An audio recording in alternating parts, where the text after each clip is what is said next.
Am I the a-hole for not splitting the proceeds of the sale of our parents' house? When my mom died, back in 2018, she left me and my siblings a decent chunk of money at her house. My siblings wanted to sell the house and split the money, but I wanted to keep the house. It's a unique property with a pretty big lot in the middle of the city. The house is 4 bedrooms, 3 baths. There is a pretty awesome deck, and most importantly, not in an HOA. I had some sentimental attachment to it, but mostly I thought the house was better for my situation than a pile of cash. So I asked them if I could buy them out, and they were pretty excited about the idea. The house would stay in the family and they still get their cash. We got it appraised, hired an attorney, and went through with it. My portion of the inheritance and a chunk of my own savings were enough to cover their shares. As soon as it was done, me and my then fiancé moved in. We saved a bunch on rent. The house was paid off, location was great, and we were really happy with the house. My brother burned through the cash in 2 years. He fancied himself an influencer. He bought a Maserati for cash, went to expensive nightclubs, vacationed in exotic places. Good for him, but money's gone.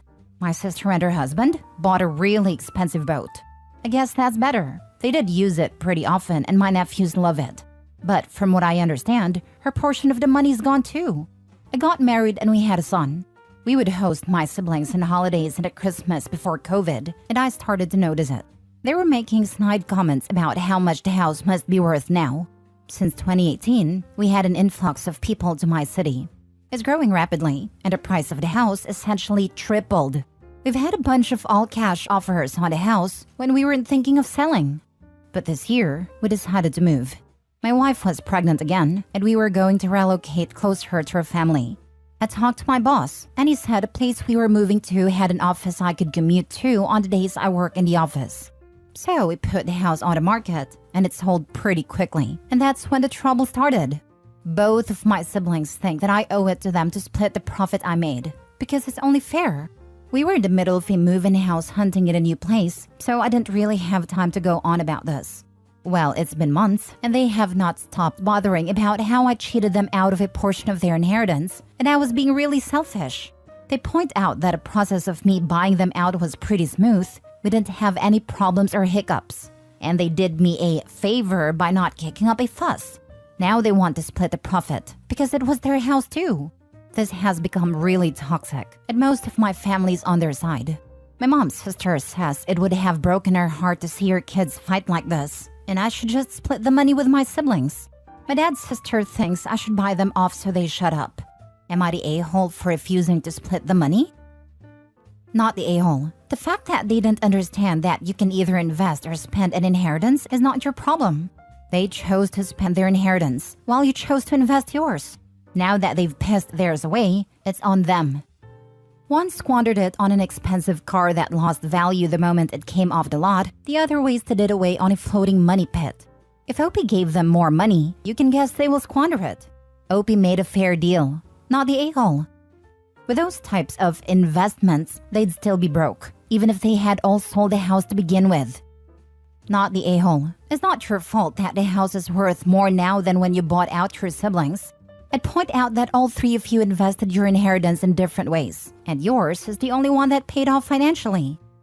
Personally, I'd be drawing up a list of all the costs maintaining the house, taxes, etc., including renovations or new appliances/furniture being left, and tell the siblings that if they are willing to pay for 1/3 each of that, then they can have a split of the profit. However, only after what you would have gotten selling the house in 2018 was taken off. If they want the profit from the house, then they can split the cost of getting/keeping the house in good shape the past 5 years so that it would be worth the amount. It's not even worth entertaining that idea. It'll make them feel like they are justified in wanting something from the house. Opie bought them out, and if the house had turned into a money pit and Opie had lost money on it, they would certainly not be offering him money to cover his losses. They wanted to sell the house and split the money. They effectively did that, except that the house was bought by Opie and not some stranger. Opie does not owe them absolutely anything. Next story. Am I the a-hole for not allowing my friend to move with me and my children? I am a 32-year-old widow to 3 young children. We live in a small but cute 3-bedroom that is too small for us, but due to cost of living and COVID, we ended up renting the home longer than originally expected. The house has a renovated garage-type space in the back, and about 6 months ago my friend Trish asked if she could stay because she had nowhere to go with her 2 kids. I told her that's fine, but that I would not be renewing my lease because I am purchasing a home. Trish has not saved any money nor gotten a job. I reminded her last week that I would start putting in offers on homes this week. We put in an offer this past Friday and found out today that I was accepted. I let Trish know that if things went well, we would be leaving in 30 to 45 days. She asked me about the house and then said that the house doesn't have a space for her and her kids, but otherwise it was perfect. I thought she was joking and said that once we get settled, we will figure out something for sleepovers with the kids. Trish seemed totally taken off guard. She said that she didn't think I was really going to move without her and that she had nowhere to go and she would be homeless. She called her sister, and her sister said no, she can't stay because their grandmother already lives there and there is no more space. Trish is now freaking out and saying that we've all turned our back on her. Her parents don't have their own place, nor do their grandparents.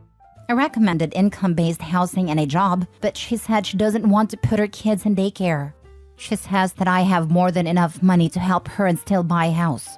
I work 2 jobs and have busted my butt to buy this house and have enough money for furniture and everything to be the way I want. So I basically told her I can't help her and the lights will be out on September 15th. Am I the a-hole for leaving her with nowhere to go? Not the a-hole. You gave her 6 months. She is not working and she is not planning to work. Her plan is to exploit you. That's the part that's outrageous to me. You work 2 jobs, and she apparently feels that it's fine for you to support her joblessness? She wants you to enable her to be a stay-at-home mom. She's basically using OP as a substitute partner. This is gonna continue until OP kicks her out, or she finds another person to bankroll her. Trish is not your friend. She is angling to be your dependent, trailing her 2 kids with her. I wouldn't let her have your new address if you haven't already given it. I'd be very careful about allowing her entry to your new home at all for that matter. Not the a-hole, and no sleepovers for the kids. She'll try to leave them with you or stay herself. Watch out for all mails. Make sure there's nothing with her name coming to your new address. She might try to claim residency. She doesn't have the address for the new house. I also wasn't planning sleepovers, but didn't want to hurt her feelings. The new house is gated and you have to show ID to get in. My sister told me to tell security about her. Your sister is a wise woman. Don't stress about this though. Moving house is stressful enough. It's a shame that you've stumbled onto a take-a-mile person posing as a friend, but most people aren't like her. She'll find a new person to try and bleed dry soon, and you'll be her new sob story. Because it's definitely not her fault she has no home, and no one left who will support her. Congratulations on achieving this awesome-sounding new home for you and your children. Enjoy the fruits of your labors. Next story. Am I the a-hole for retiring and moving to South America like every single person in my family knew I planned to do since I was 16? I'm male 55, just pulled the pin on my retirement. I put in 33 years of work and I'm done. I bought property in South America 12 years ago, and I have been building our retirement home down there. I have dual citizenship, so I can own property without it being a hassle. The house was designed to be perfect for us. We have a pool, a small house for the caretaker/gardener, and 34 different fruit trees. The bathroom is up to North American standards, and the showers grab bars and stuff already built in for when I'm old. Everything is on one level, so there are no stairs. My wife helped by making suggestions to the designs of the house and by taking care of decorating it. We have been vacationing there for 8 years now, and renting it out when we aren't there for some extra money. We have hosted friends and family there, both with us there and on their own. My wife has now decided that she doesn't want to live there for 7 months of the year. We have grandkids now, and she wants to be more involved in their lives. I love my kids and grandkids, and my parents also live up here. But I am done with winter. If I never see snow again, it will be too soon. The house has guest rooms and flights are cheap. If they want to see me in the winter, they are all welcome to come down. Plus, I will be back for 5 months in the summer to do some contract work, and I will see everyone then. My wife said she didn't want to go down this winter, and that is absolutely her right. I booked my flight for September, and she asked me about the expense on the credit card. I said I was leaving for the winter like I had told everyone I was planning to do. This is when she said that she didn't want to go this winter actually meant she didn't want us to go this winter. I said that I was going, and that I would see her in the spring unless she changed her mind and came down. Now her, my parents and my kids are bugging me about leaving her alone for the winter, but it is 100% her choice. Now for the comments. Not the a-hole. You can't force her to live there, but you can't force you to live where you don't like either.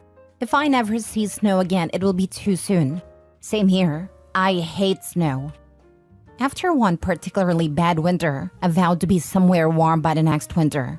It started an entirely different life path for me. OP, if you aren't happy in the snow and cold and the short depressing days, then you don't need to be there. Not the a-hole. This is such an AITA response where everyone is an island. Married people make compromises for each other. There is a middle ground where they spend 3 of the worst winter months in South America together, and then OP heads back alone for a couple of weeks here and there throughout the year. People are allowed to change their minds about where they want to live long term. Wife isn't an aunt because she became more attached to her grandkids than she anticipated. Yeesh. When wife said she didn't want to be away 7 months anymore, there has to be a big discussion, and they both have to give a little. To just shrug like he is fine with it, and then book flights without saying anything is a huge a-hole move. The members of this board must be deeply lonely or hate their spouses, since the majority thinks this is a-okay. These two might as well divorce if OP is happy to spend 7 months of the year away from his wife and doesn't care about her wishes. While I agree about it being a discussion that needed to happen, literally everything you say here also applies to the wife who is not compromising either. Also, a 7-year plan of retirement isn't something you back out of suddenly. This has been OP's life goal for literally their whole marriage, and it is pretty clear that was well communicated, given the buying, vacationing, and prepping for this every part of his life. She's entitled to change her mind, but frankly, this is a pretty huge slap in the face for him. It's sort of akin to someone working toward getting into law school with their partner's support, and when they're finally accepted, the partner is saying they actually didn't want to relocate now. Sure, fine, but that's relationship-breaking preference. Last story. Am I the a-hole for telling my sister-in-law she shouldn't have married my brother if she wanted for her child to have a big brother? Sister-in-law and my brother got married 3 years ago and now have a 2-month-old daughter together. My brother has a son, Jax, 18, who was raised by his maternal grandparents from the age of 5 after his mom passed away. My brother was not part of Jax's life. I was. I have made an effort to be a big part of his life. I see him as much as possible. He has spent the night at my house several times. He's my nephew, and I was never going to abandon him the way my brother did. Sister-in-law asked me to give her Jax's contact info when she was pregnant, so she could tell him he was going to have a little sister. I told her that Jax did not want her or his dad to have the contact info, and he already knew she was pregnant. She asked how, and I told her I'd let him know, because he had always wanted to know if my brother or someone else in my brother's life might try to reach out to him. He's not interested. He's felt that way for years, and I respect that. Having a half-sibling coming into the world means nothing to him. As far as he's concerned, he will always be an only child because he only has one parent, his mom. Sister-in-law decided to track Jax down on social media before her baby's shower to invite him. He never replied and he didn't show, which I knew beforehand. Sister-in-law was upset about it and vented to me. I mostly ignored her. It was after my niece was born that the incident in question happened. Sister-in-law reached out to Jax again and was blocked and reported for harassment. She was upset and said it wasn't fair Jax was taking it out on her daughter and that she deserves to have her big brother in her life, despite my brother's mistakes in letting him be out of his life. She was getting very blamey toward Jax, and I did not want to hear it. I told her if she had wanted her child to have a big brother, then she shouldn't have married a deadbeat dad. She shouldn't have married my brother, because they have zero right to expect Jax to want anything to do with any of them. Sister-in-law countered that Jax wanted me in his life, and I told her I was there from day one and never let my brother's actions take me out of his life. I showed up when my brother didn't, and I stayed friendly with his grandparents and he saw that. I told her that she didn't get to demand anything from him when she knowingly married my brother. Sister-in-law said I was blaming her for no reason, and I should be more understanding that as a mom she wants the best for her kid. Am I the a-hole for what I said to her? As a mom she wants the best for her kid. Then she shouldn't have married a deadbeat dad, not the a-hole OP. The entitlement is strong with his sister-in-law. What's really sad is she apparently didn't care about meeting Jax and brushed aside the warning that she was dating a deadbeat till her baby was involved. Was this really only about roping a teenager who could be made to babysit because she's your sister? She said it herself. She wants what is best for her kid. Jax isn't hers and is treating him like a commodity. She isn't respecting him or thinking of him. You're not the a-hole for supporting your nephew, as it's especially clear this woman is as much a piece of work as her brother. Not the a-hole. Your sister-in-law clearly doesn't care about Jax for his feelings. How does she think it would make him feel to see his dad, who abandoned him, acting like a dad to their daughter? She wants her daughter to know her big brother? Too bad. Her husband burned that bridge, and she clearly doesn't actually care enough to repair it. She wants to contact Jax for her own selfish reasons, not actually for family. Good job supporting your nephew and showing him that he's loved and wasn't completely forgotten and abandoned by his father's family. Keep defending and supporting him. He clearly needs you.